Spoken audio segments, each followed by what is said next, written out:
You're watching this, we're all for you. We want to get behind your parade, so get out there and start marching. So who's next? Let's go, Keith. And join us here next week for Denver Speaker's Corner. Whatever's on your mind, your cause, candidate, any kind of an issue or concern you have, this is a great way. We're going to post these. Barb's doing a great job of getting them up on YouTube, and we hope that week by week this grows a little bit until it becomes similar to what they do in Hyde Park in London, and maybe becomes a Denver institution where you can come down on a Sunday afternoon when something's really on your mind and get it off your chest and into the newspapers. We're right across the street from the Denver Newspaper Agency, so maybe they'll mount an effort to have a reporter walk across the street and start being with us here each week. We think that would be wonderful too. And why did the reporter cross the street? To get to Denver Speaker's Corner. And to get the other side of the issue. The other side of the issue. So we hope you'll be here next week. Here we go. Under the soapbox. That's what Denver Speaker's Corner provides, as a soapbox, as a platform to be able to give us your opinion.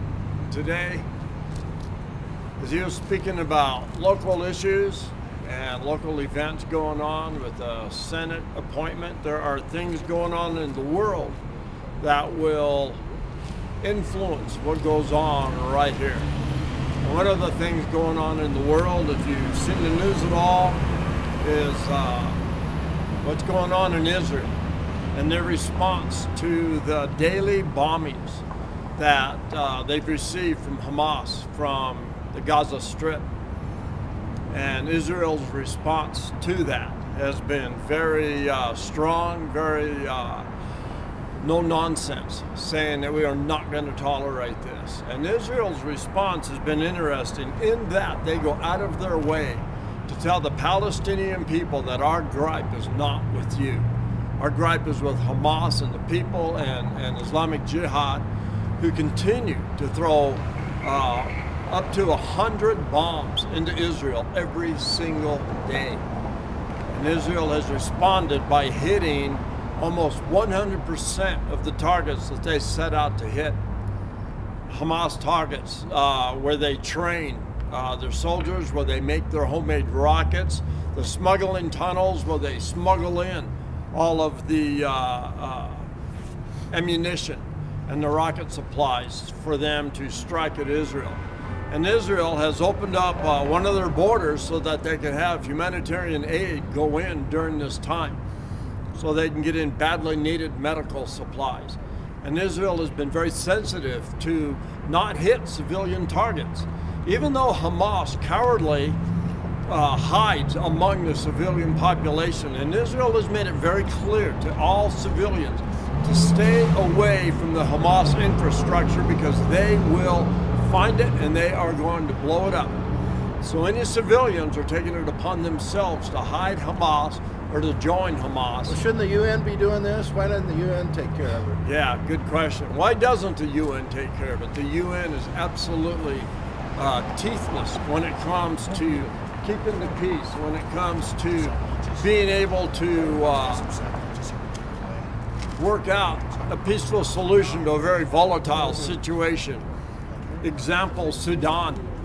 The UN peace force in Sudan is just absolutely worthless for stopping the absolute travesty that's going on there and has been going on there. Another spot in the world that is absolutely, that the UN has again shown a lack of leadership is in Zimbabwe, where you've got this guy, Robert Mugabe, who's been president for the last 25 years, was just recently reelected by a farce for an election. Finally, Bishop Tutu, used to be the Archbishop of South Africa, has come out with a statement saying that it's high time somebody remove Mugabe because of his absolutely failed policies. His country has fallen apart at the seams. It used to be the breadbasket of Africa, and now it's just one of the worst countries in Africa because of the leadership. Shouldn't we stay out of their business? Why should we care about that? That's not us.